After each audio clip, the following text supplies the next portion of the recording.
Good morning, scholars. Today we're going to give some midterm remarks preparatory to a survey of Greek literature based on the forms of the second aorist passive that are commonly in use. So I thought this was a good time to interpose some remarks regarding the milestone reached now that we've covered about 90% of the elementary morphology.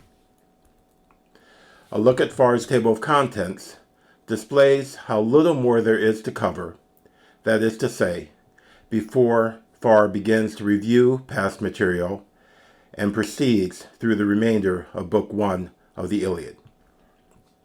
So looking at the table of contents, we see that we have to do some work with pronouns, demonstrative, personal possessive, relative, and then we dive into the mid verbs for the next few chapters.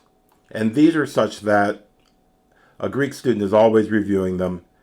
Even myself, 30 years into my studies plus, one is always reviewing the mid verbs. So we'll just be familiarizing ourselves with them. And then irregular verbs, prepositions, comparison of adjectives, that's things like good, better, best. And then the formation of adverbs, and finally the numerals. So once we get to the numerals, we will pretty much be done with the morphology, and we'll then treat ourselves to Herodotus's account of the forces that were gathered before the Battle of Artemisium, so that we can practice our numbers, and then we will return full bore to just plow through the remainder of Book 1 of the Iliad. So we've not much more to go, and like I say, we've covered about 90% of what there is. With so much Greek under our belts, and having just consolidated the first and second aorist passive tenses and moods, I thought it an opportune moment to give you all a glimpse of how much you have accomplished, how far you have come. So much like Xenophon's army when they finally reached Mount Thekes, and let's read this. On the fifth day, they did in fact reach the mountain. Its name was Thekes.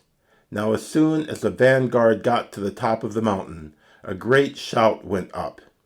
And when Xenophon and the rear guard heard it, they imagined that other enemies were attacking in front, for enemies were following behind them from the district that was in flames.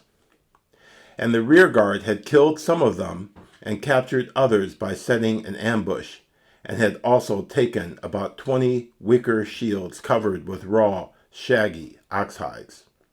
But as the shout kept getting louder and nearer, as the successive ranks came up, all began to run at full speed toward the ranks ahead that were one after another joining in the shout. And as the shout kept growing far louder, as the number of men grew steadily greater, it became quite clear to Xenophon that there was something of unusual importance. So he mounted a horse, took with him Lycius and the cavalry, and pushed ahead to lend aid. And in a moment they heard the soldiers shouting, "The sea! The sea!" and passing the word along. Then all the troops of the rear guard likewise broke into a run, and the pack animals began racing ahead and the horses. So yes, indeed, just as with the vision of the sea, Xenophon's surviving army knew that their long march was finally near finished, so I thought to provide you all with a survey of Greek literature by detailing the limited number of second aorist passive verbs enumerated by Smythe at sections 494 and 495. So looking at 494, we see that he gives us the second verbs where the second passive is the only aorist passive formed in Attic prose, and then there's a whole bunch of verbs that we'll go through one by one, looking at literary appearances of them. So these are, again, where the second aorist passive is the only aorist passive formed by Attic prose. And then in 595, we have verbs where you have both an aorist passive, first aorist passive, and a second aorist passive, where both forms exist. And then he says at the bottom, most of these verbs use either one in prose and the other in poetry, the dialects, or in late Greek.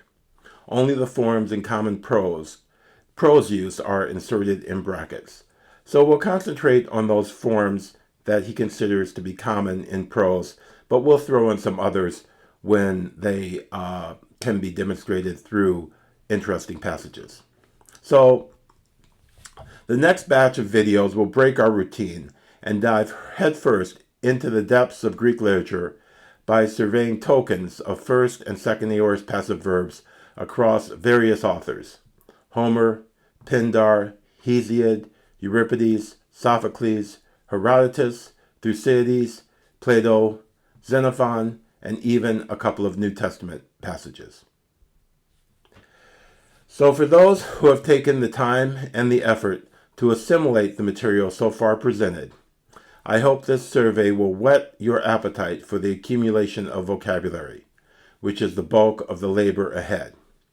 While for those who have been less active in their assimilation, I hope that this exposure to the riches and wonder of the body of ancient Greek literature will inspire you to begin anew and fully assimilate the matter of these lectures. And what I mean by that is, there's a lot of details here in Greek, and you've done yourself a good favor if you've gone through these lectures.